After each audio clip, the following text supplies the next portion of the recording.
Nadia Khan's pictures of Walima with her husband and kids have gone viral on social media. The 41-year-old Pakistani actress got married for the second time and has 3 children with her first husband.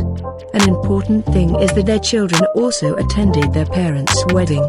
She has not shared with her fans why Nadia Khan parted ways with her first husband.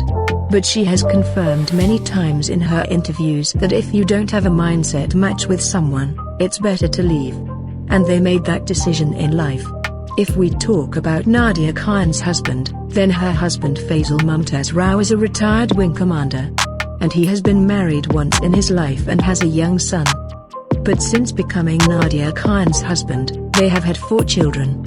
And his family photos are also very popular on social media. But in today's article, we will see that Nadia Khan's Walima pictures with her husband and kids are going viral on social media, in which it can be seen that this family is very happy on this occasion.